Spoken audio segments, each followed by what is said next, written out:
Hey, thanks for coming on today, you guys. This is Geri at Traditions for Peace program on People for People Radio. Live here from the mountains of Northern California. I want to report that we have some really beautiful puffy clouds today. They're those old-fashioned kind of real clouds. So it's really, it just makes my heart feel so good. I think that's part of the whole thing with the chemtrails and the stuff that they're doing to the sky. It's so oppressive, and I really think that it affects our hearts in a big way, not only emotionally, the tragedy of kind of injuring our Father, the sky, and the Father image.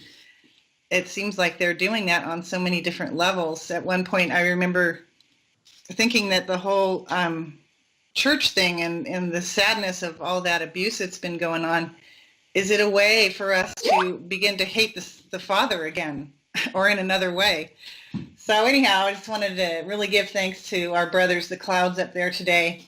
So beautiful, these nice, beautiful, puffy clouds. So that's an important thing to report on. So thanks a lot, guys, for coming into the chat room. And I hope we have a good show for you today. We're going to be talking about detoxing. We're going to start with the detoxing. I had told you guys that springtime was a really good time to detox. And I'm really into slow detox, really slow. Let me turn this thing off. Let's see. So we're going to do that. We're going to just start off with the whole detox thing, and then we're going to go into the Weston Price. He's a dentist from the 1930s who traveled all over the world to different places that weren't open yet to westernized foods, to processed foods and sugar and denatured foods that we have, and what he found. So we'll go into a little bit more detail on that today. And then how his studies are going to really help us to turn around and sort of go into the future, looking to the past for the wisdom of our ancestors and our food and lifestyles and stuff. And then, as some of you might have known, I had a little bit of heart trouble. I have it in my family. My dad's brother died when he was 11 of a heart issue.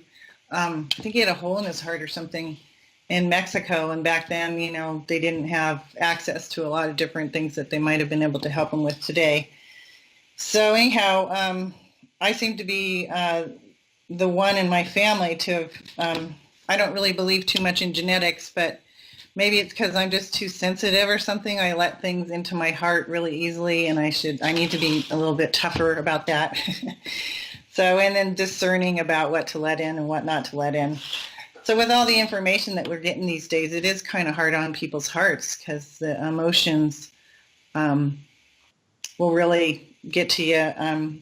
So we're going to look at that, how I've dealt with that, some supplements and dietary and lifestyle issues. And I've got some really interesting stuff about mushrooms. And yeah, so we'll just get started here. If anybody has any questions, you want to put them in all caps, and probably attention to Vanessa. She's going to be sending them over to me on the Skype chat so I can see them easier.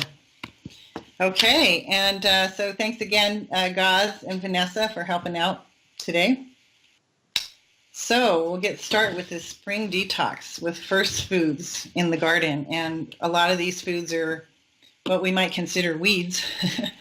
So, and I bet probably a lot of you guys know a lot of this stuff, but I'm just going to let you know, or put it out there for people who don't know or who are kind of afraid to go out into the world and pick things and just eat them or throw them into their soups or whatever they're making. So where I live right now, the very first things that come up are the spring onions. And if any of you have ever planted them, if you haven't, you should, because they are so easy. They're perennial, and they just come back every single year, and you don't have to do anything to them. Half the time, I don't even water mine, the poor things. But they just keep coming back. They love to be alive. And I think that that's what they help us with is in the springtime is that first burst of yang energy that's coming out of the ground in a really strong way. It's really good to go out and get them, and so uh, I wanted to introduce in a little bit of the Native American way of gathering foods. So even in your garden, you want to be giving thanks when you go out there and you see these amazing friends out there coming out that are going to be just giving themselves to us in that way. And it's just so beautiful. So we want to be thankful, and even in just a quiet voice or in your mind, but just that heart-to-heart connection with the plants and giving thanks to the Mother Earth, the Father Sky, to the water that's come down, to the air, and all the little creatures that have contributed to breaking down soil. And so first thing is to give thanks when you go out there and just really appreciation from your heart. And that actually really makes a huge difference in your garden when you're growing. You will see a big, huge, I don't know, or maybe you'll just feel it, a change in the way that you relate to your food. Where you can feel that connection in a more direct way instead of just, like going to the store and buying stuff. There's stores around here that are popping up everywhere that are like sort of these kind of jumping on the bandwagon stores of offering, what they call natural food, which doesn't really mean anything anymore. You want to look for organic if you're actually buying it. And, in your garden too, being organic and not spraying with stuff. So these green onions, I posted some pictures in the People for People photos area. So you can go in there if you want and see. I posted a photo of the first bunch of green onions that came up for me here. And there's another photo of some of them in my hand. And that's kind of how you pick them. You can just cut them down close to the ground. And those things are really good grilled. If you are in San Francisco or to any of the taco shops there, Mexican food, they used to always have them grilled. They would just give them to you. Now you kind of have to ask for them. But they are so delicious. And this time of year, you get them the first thing. They just have a lot of that yang energy. It's that spring, the first plants to come up with that really strong energy, and it's going to feed your yang for the rest of the year. So it's going to give you energy really strongly from the earth, and you will notice a difference if you really start to do that. Just make sure you're getting some of those first foods that come out. We go up into the mountains here and get another sprout that comes up from a medicine plant here, and I'm not really going to say what it is because they don't really like us to tell too much.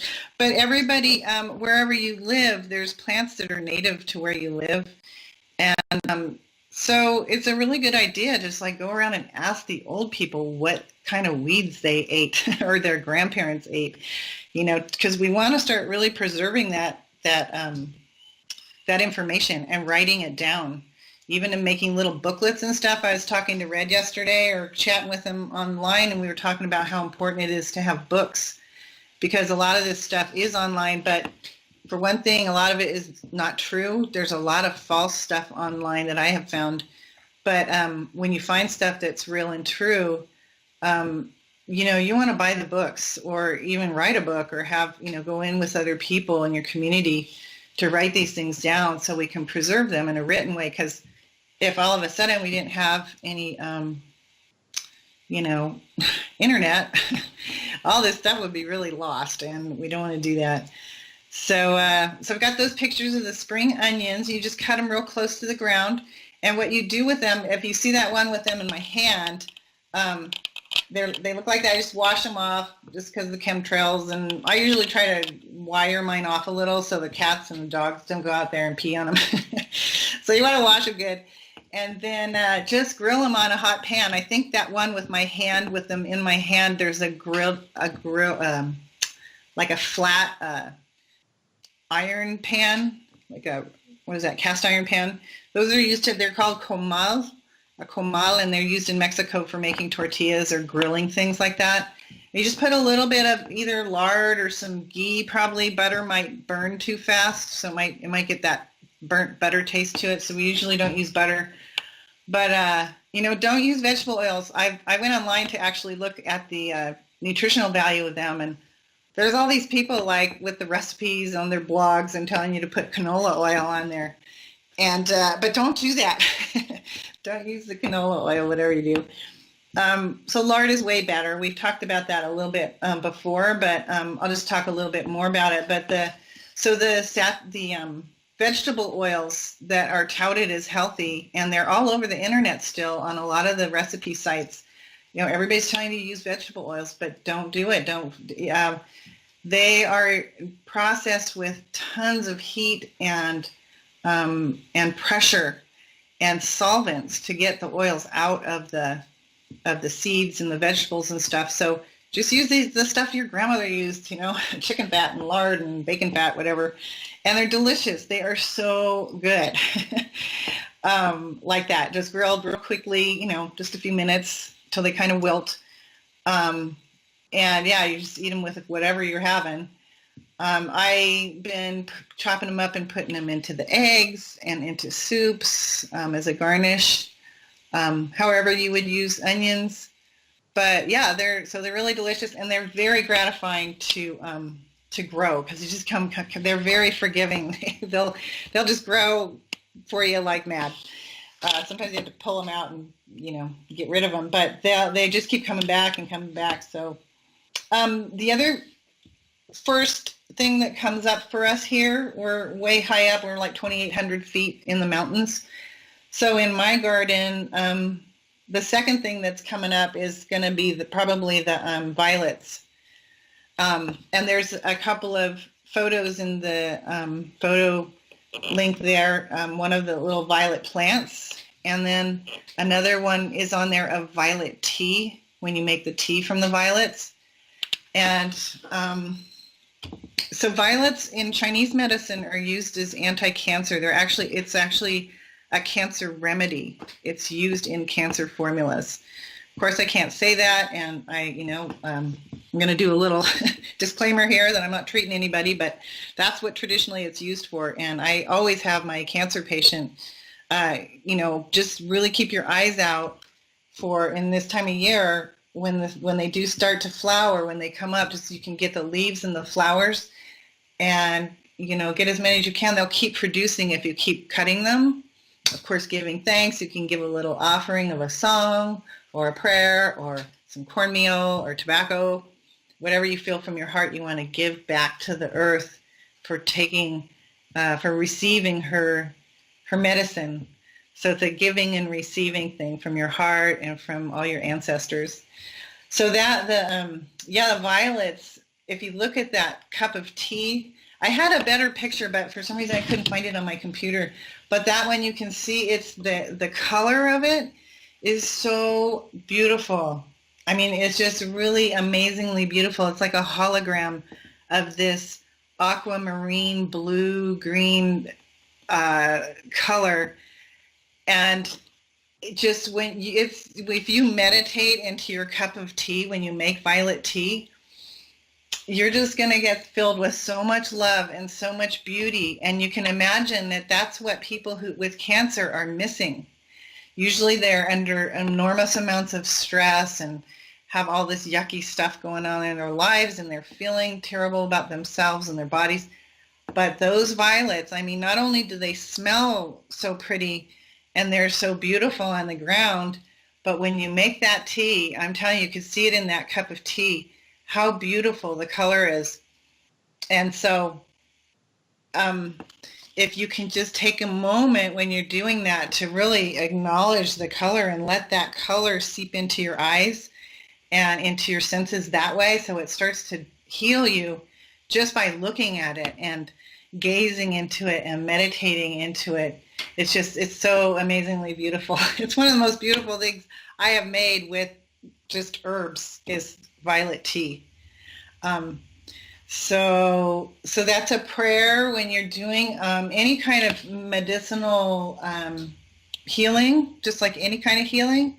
So you're getting into that meditative space of giving thanks for these herbs and acknowledging the beauty and the healing property of that color. The energy that emanates off of it can emanate into your body, and when you drink it, you're drinking in this amazing beauty, okay, of this color and that vibration that it carries. So it's strong enough to heal cancer. Hildegard von Bingen, I think I might have talked about this before, but she has a remedy in her books, and it's for cancer. And I actually used it on somebody once, and it was totally amazing. It worked in less than probably 10 hours or something. It dissolved this tumor that was really, really hard. It was so hard. And it scared me when I touched it. It was on a friend of mine, actually. And so I had just received, somebody send me a jar of it. And all it is violets and in billy goat tallow. I mean, the stuff I got wasn't actually billy goat tallow. It was made in something else, like some other kind of animal fat, because they couldn't find the billy goat tallow. But originally, that's her recipe for cancer is violets and billy goat tallow. So we put that on this tumor at nighttime, and the next day, that tumor was soft.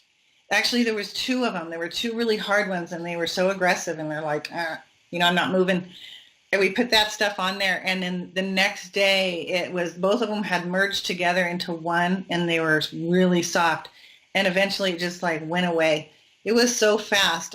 We were both like totally amazed by it. So yeah, violets are just a really amazing gift in the springtime. So even if you don't have cancer, you could be making the tea out of it and just doing that little meditation with it and appreciating that beauty in your garden. It's a beautiful smell, a beautiful taste. It's really sublime, kind of very simple taste.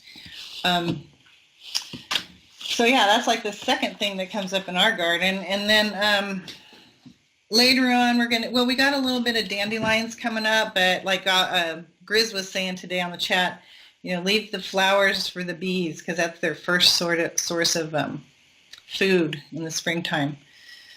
So I haven't really seen too many bees around. I'm hoping they're okay. Seems like I usually see them at this time of year. But anyway, prayers out for the bees. So the dandelions, I have bought some dandelions that probably come from a lower elevation or something. But they're really good to take advantage of and eat in the springtime, because the springtime is the liver time of year. So that's the time of the year. That's why they say it's best to just wait and do your detoxing in the liver. I mean, in the springtime, in the liver. So we spent the winter nourishing and resting up and doing our broth and our soups and stuff and all that kidney tonifying activities.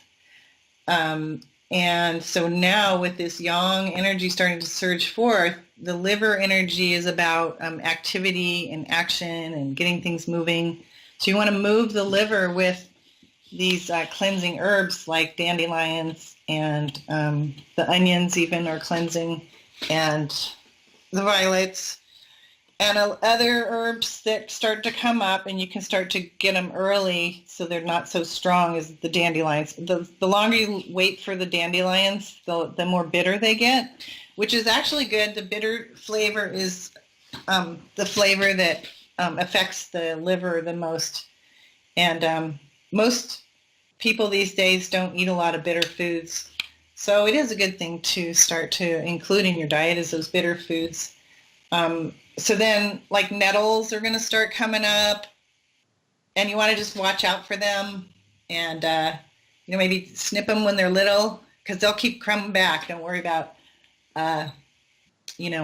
taking too much or doing.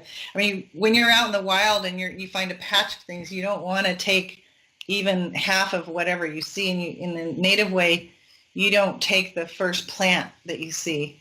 So you give thanks and you do your offerings, your song, or just your heart prayer appreciation for the medicine. And then you can even just ask the plants or ask the bush or the patch, where should I go? Where's the best place to go? And that communication starts to open up between you and the plant world, where you can, they'll show you, no, don't pick that. That's not the right place. And they'll just, if you just open up your mind, you can be led by the plant and by the spirit of the plant to the patch or the place where you're supposed to be getting it. So we do that when we go to get the herbs in the wilderness a lot. And it's just a really nice little meditation, walking meditation to be interacting with the earth like that. So the nettles, we talked about nettles, and probably I think nettles are actually from Europe, so you guys can find them, probably know where they're at there or find them. Nettle soup is really good, or you can make tea out of it. And all these herbs are going to help as we come into springtime from the winter. Maybe we've gotten colds or flus or some allergies. They all are going to help to clear out the mucus and the sluggishness of being more stagnant in the wintertime, so we haven't been so active in the winter, or maybe we've gotten sick and there's some residual sort of sluggishness. These herbs go in there and they help to clear that stuff out, clear the mucus and sluggishness out of the liver and all the organs, right? The blood helps clean the blood. That violet is a really strong blood cleaner. So it's actually good for people who have skin problems.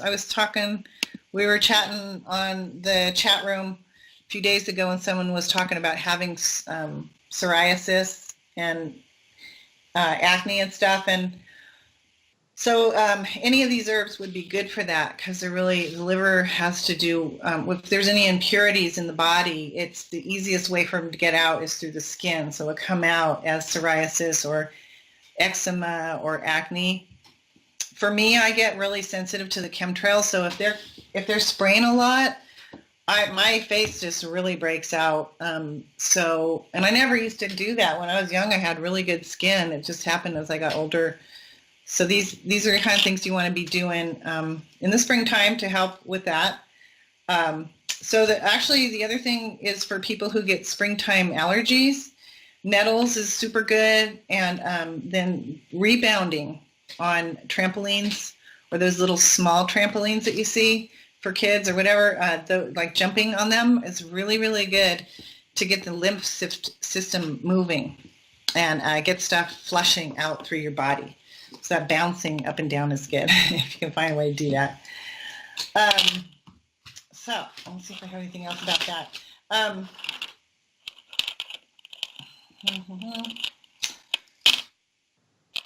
Oh yeah, so in the wild, if you're wild crafting, Charlie, our grandfather here, he used to tell us that the plants that grow in the most difficult places, like when we go to get this root that we use for medicine, he would tell us to go, like we would go to these rocky cliff edges. You can find them in different places closer to the water, but he would always say, get the stuff, the medicine that's survived in the harshest situation, because the medicine is a lot stronger. So I just wanted to put that little tidbit out there.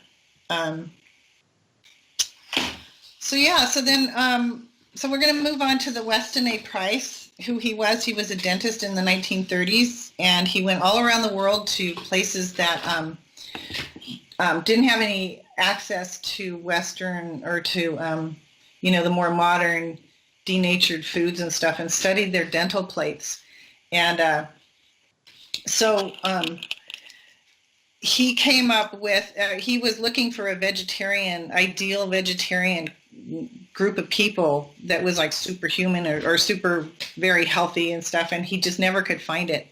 And what he did come up with was these principles, and I just wanted to go over them again because they're so important. I just hear over and over people talking about, do this and do that. But there's certain things that are always overlooked when I see online or people talking about, healthy diets. And we talked about salts before, and so basically the Celtic sea salt that you guys have over there, that's like one of the best salts to use. And so it's got iodine in it. It's got a lot of really good quality iodine, and it's got the most amount of magnesium of any other kind of salt. And it's got like lots and lots of different minerals in it. So in comparison with like Himalayan salt doesn't have that many minerals, as many as the Celtic. There's another one that's from here, from America, it's called Baja Gold, and that's supposed to be really good too. But the Celtic is actually the best, especially if people have iodine or thyroid problems. That would be the best one to use. And the second thing that Weston Price found all over in all of the cultures that he visited was people always, always, always sprouted or fermented the seeds and nuts and grains and legumes. And so what I see a lot is people are eating lots of nuts and seeds, and they're not sprouting them or they're not soaking them. And that is so important that I really just want to stress again, because like I remember on the Ouija show, he talks a lot about the, how to get minerals because they're using those kind of water, what are they, distillers.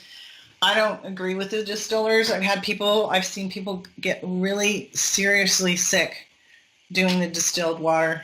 But, I think it'd be good to have a talk about it or a little dialogue with people to see, maybe I'm wrong.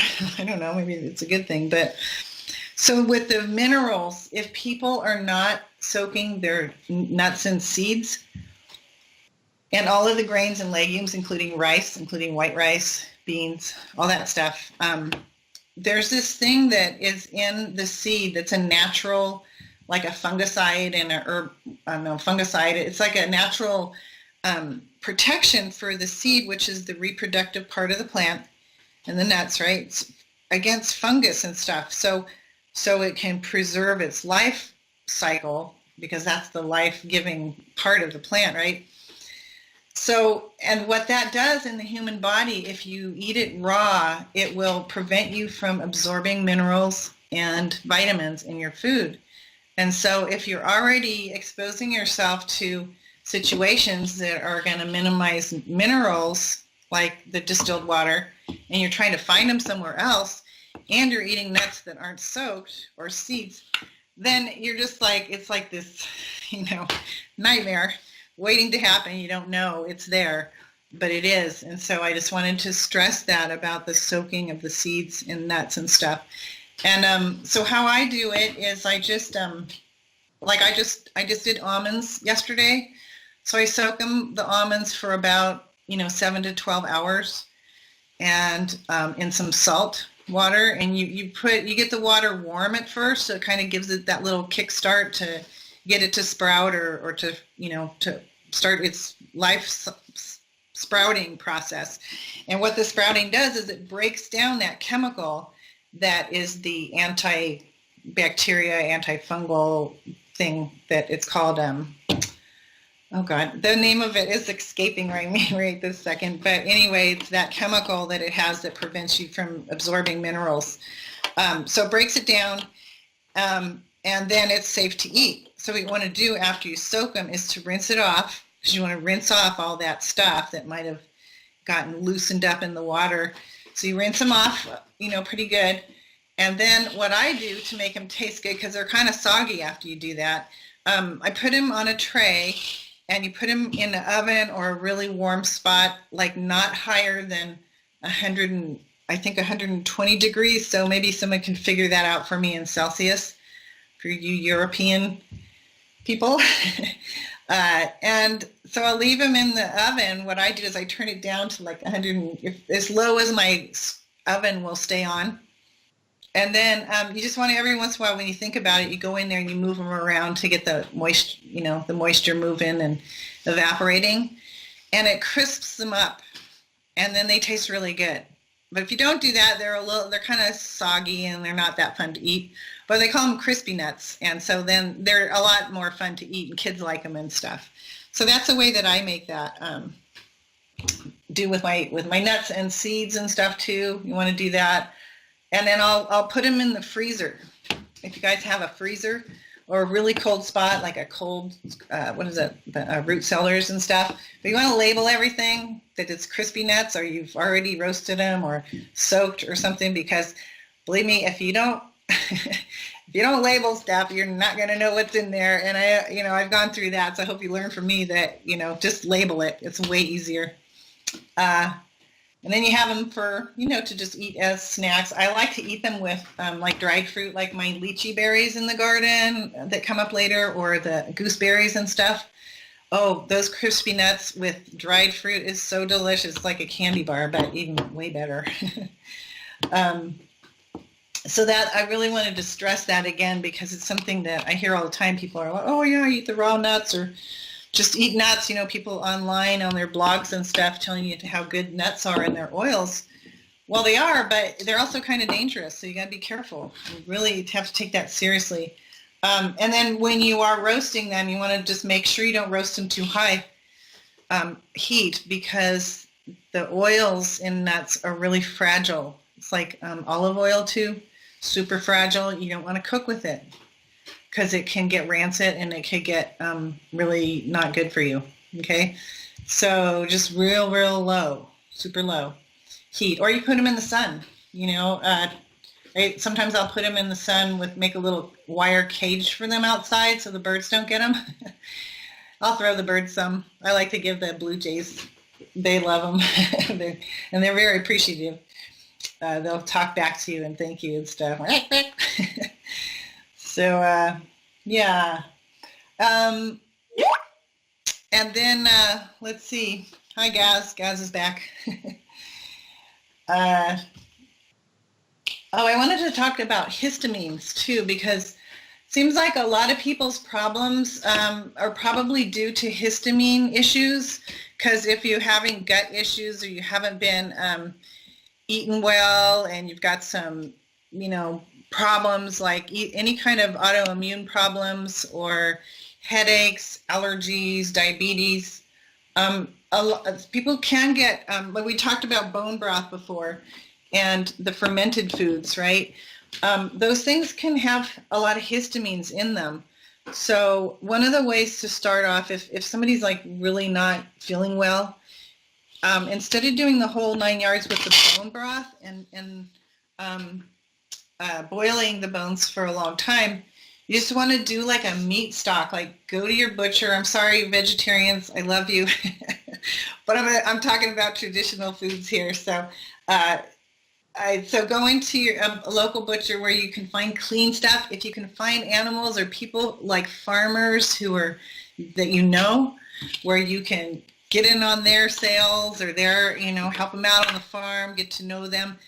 So people, when you're making the broth, so you want to make meat stock. If you feel like there's any kind of histamine issues, which would be any kind of inflammatory situation, like headaches and skin problems and lots of pain and stuff, you just feel like there's a lot of inflammation, and it might be a histamine issue.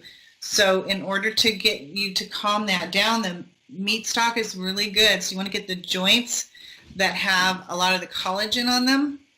And I'm sorry, I know this is going to sound gross, but chicken feet, in Mexico, they make, and in Jamaica and Tobago, they have really these amazing soups that they make just out of chicken feet.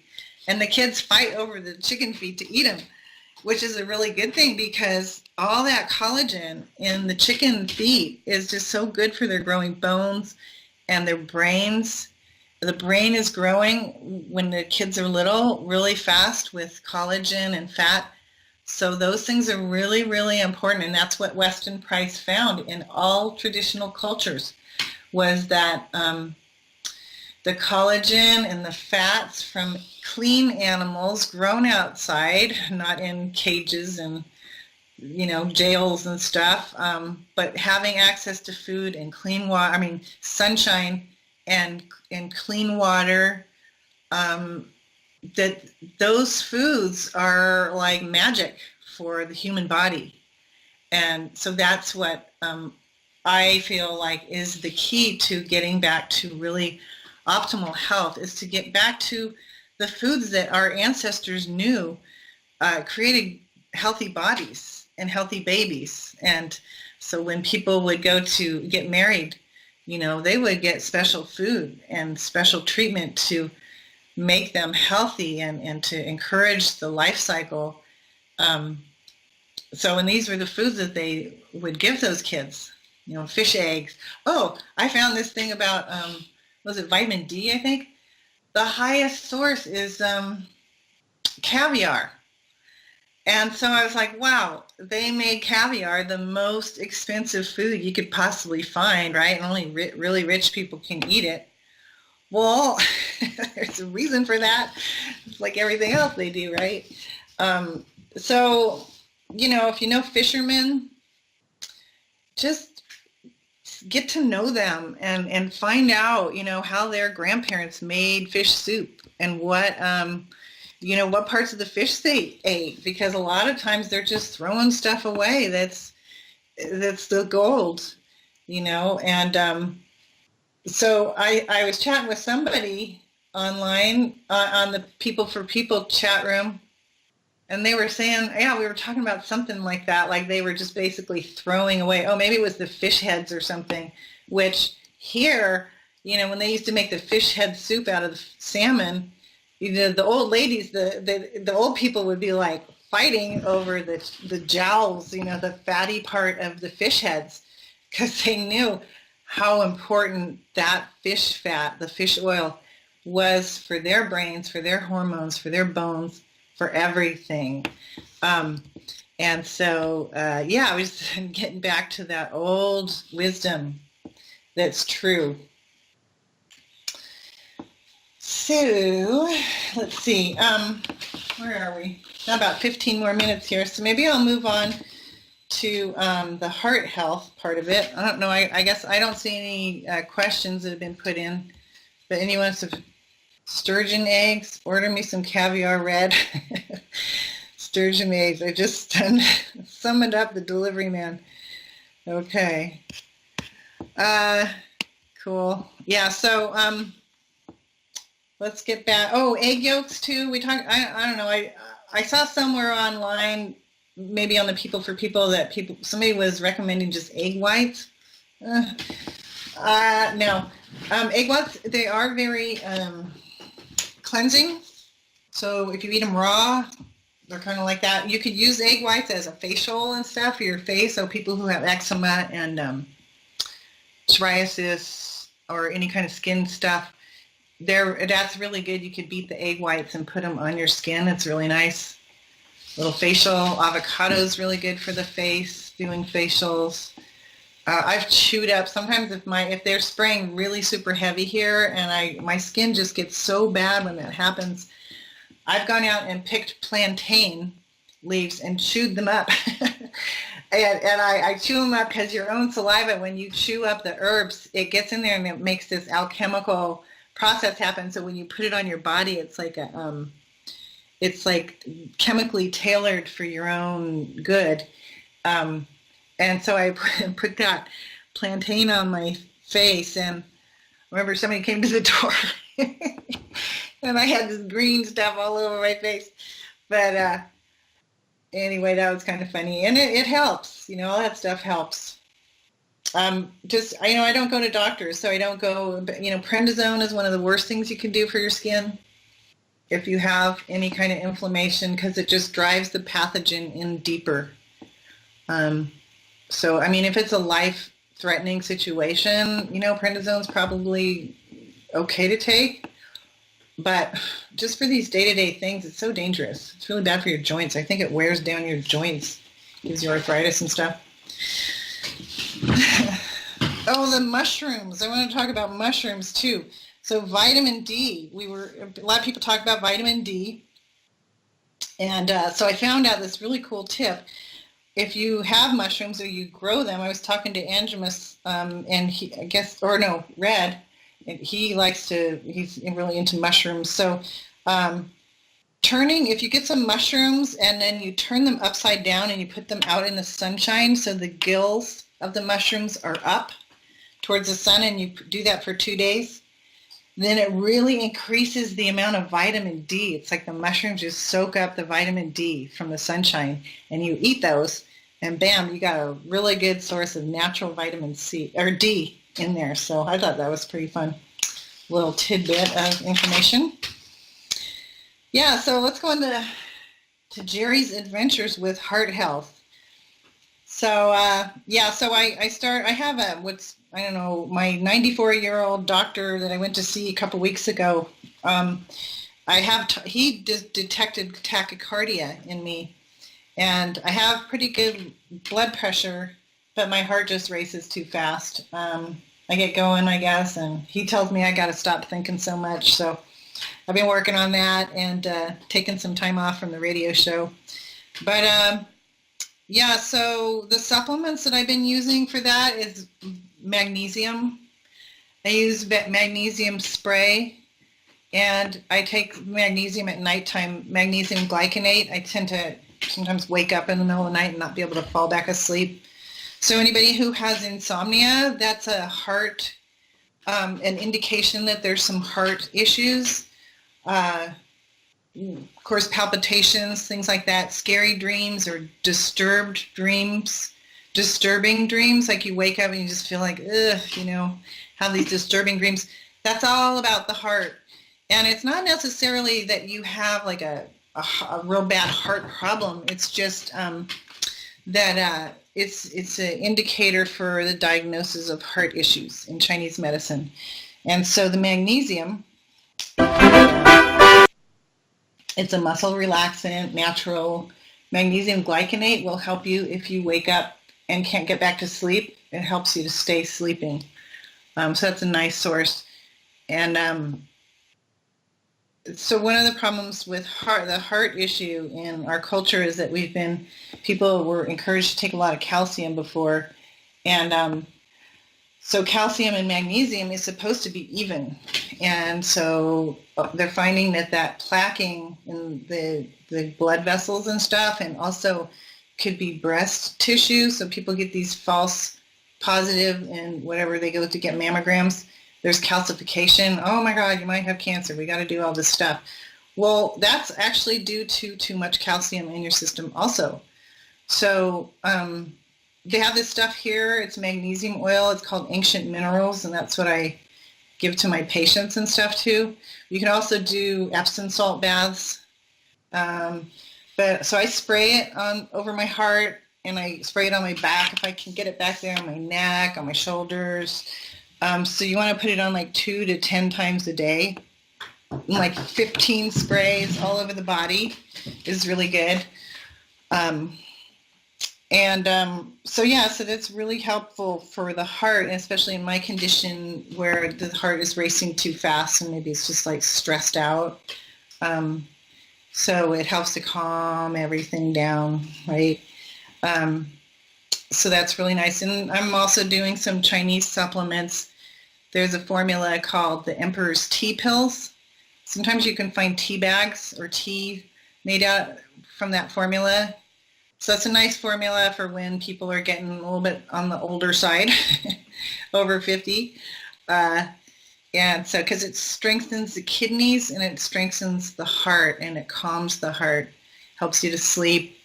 And so it also helps with that fear element. So if there's the kidney element where we talked about the fear being the kidney sort of imbalanced emotion, that's what that formula helps with. It's called the Emperor's Tea Pill. And originally it was designed for the emperors in China, and it was never given out to regular people. But now we regular people are taking back our power and our right to good stuff. And so we're able to get that formula. So I've been doing that. And then the other thing is when you're, this group of people, we like to educate ourselves about stuff that's going on in the world. And so you want to really make sure that if, to balance out what you're taking in, because information and thoughts and emotions are also food. And so when we get really stressed out over reading about these horrible things that are happening in the world, you know, we're feeding that to our bodies in some way. And I know I'm just as guilty of doing that as anybody else. Oops, what is going on here? Get that thing off.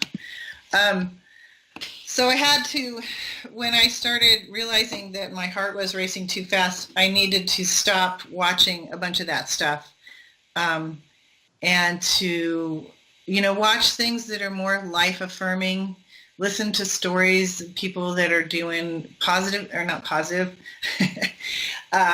life-affirming activities. Like, I love permaculture. So, in gardens, and I was talking to Angemas the other day. He's got a community garden, or a, what do they call, allotment over there, and we have a community garden here. So, you know, connecting with people in those life-affirming activities is so, so important. So, especially for the heart, because all that sadness and the heartbreak of what, you know, what's going on with the children and with everything, you know, all that stuff.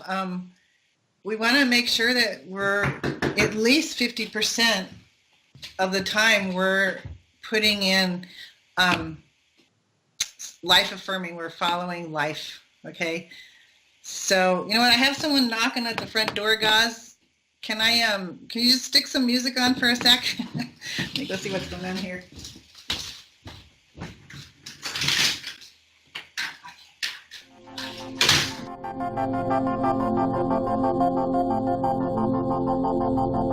I thought they'd go away, but now they're gone.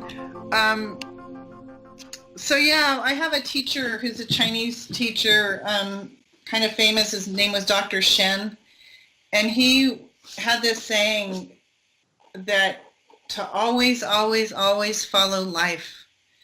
So it's really important. And I know that, you know, we sometimes get stuck on, you know, listening to all this stuff of all that death culture that's going on.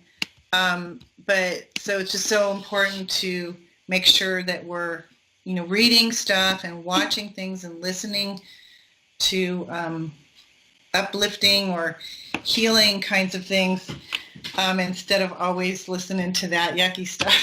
So that was for me. Actually, when my heart started really doing this was I was reading one of David Icke's books, and it's like, it was freaking me out.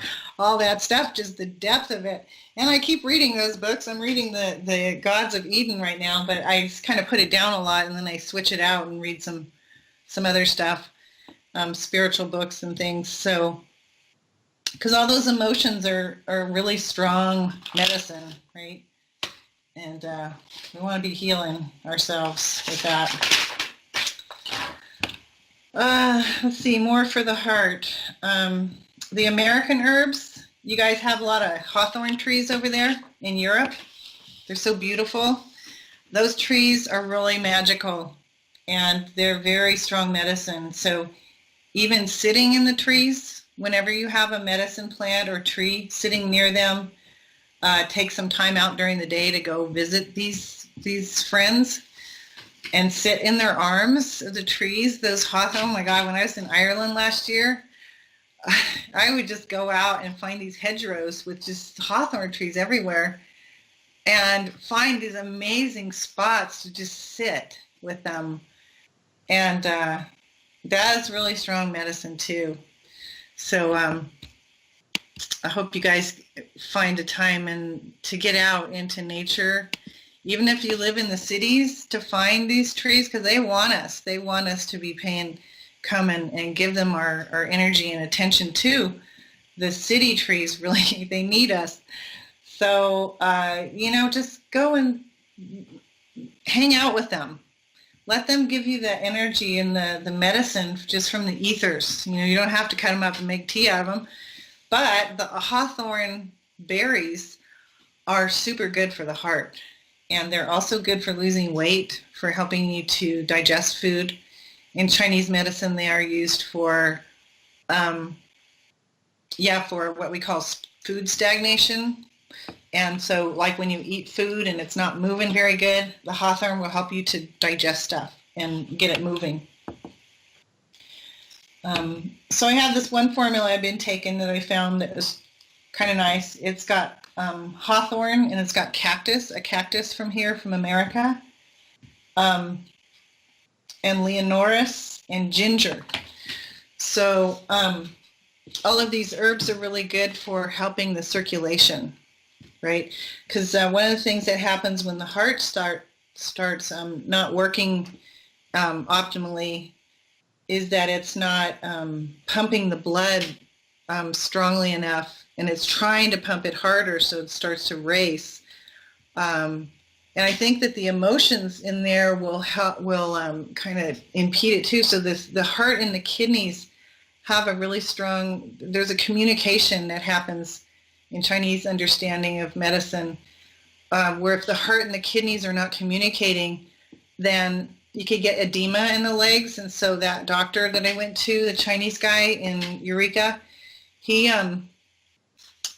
looked at my legs and he was like, "You have edema." And I was like, "What? My legs are, I'm kind of not that fat. I'm a little bit, But no, I did. He showed me, like, put his finger on my bone, on the tibia, on the lower legs, and if you press down on it and it pits, like it doesn't come back up immediately, or it doesn't just stay flush.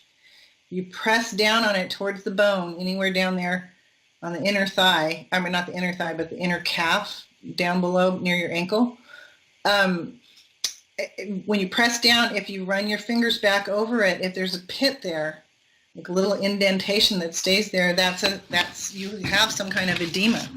And so that is just, that was like an indicator to him that my heart, it's getting to a place where I can't ignore it, and it could get dangerous. Like he told me, in 2 years, if this keeps going, it could be coronary heart disease. So I was like, oh my God, kind of scared me. So just by taking these herbs, and especially particularly the one with the cactus and the hawthorn and the ginger and the leonoris, already it's been about a week I've been taking that, and the pitting in my calves there have stopped. So I've been doing that last couple of days, and wow, it's really cool. So it's helping. And there's just so much in the natural world that we have access to, that I hope you guys just start to really have faith, or just continue to have faith in what has been provided for us from the natural world, from the Mother Earth and Father Sky. So there's this trinity of Mother Earth and Father Sky, and then the child, which is us. And so for us to be in a place of bliss and optimal health is like to acknowledging the love that's coming to us from all over, from the earth and the sky. And our prayers are really, they get answered. So I know that somebody was, I think it was Vanessa maybe, was talking about the chemtrails in New York. And so when I look up at the sky and they're spraying, we learned this from a Native American elder who said that you make an affirmation when you look up there and you go, okay, what appears to be poison, may the chemical bonds of what appears to be poison dissolve. And so that poison falls apart, it breaks apart, and returns to its natural, inert, harmless, elemental state. So you can write that down and get those words down. Because when we use our words and our intentions, and be intentional about what we're eating and what we're speaking, and what we're supporting in each other, which is what I love about People for People Radio, is that, so many different ideas and of the same thing, of coming to balance with the elements and with that love that's around us, and stating it out into the world. Like to take back the power of our own words, and how powerful that is. And I'll just send you over there to the East Coast, some of these beautiful puffy clouds, which has been years that we haven't seen them. We have a creek right now up that has not been up for 4 years, okay? We got really good snow this year. So I don't know, the prayers work. Sometimes it takes a while. And and the herbs work too, man. I really hope that anybody that ever wants to talk to me, you can private chat me in the People for People chat room. I'd be happy to talk to you about stuff individually. So I just want to put that out there. And I don't know if there's any questions or anything right now. So thanks, Gaz and Vanessa, and had a nice time with you today. Hope you all enjoy the rest of your afternoon and evenings. Have a good night.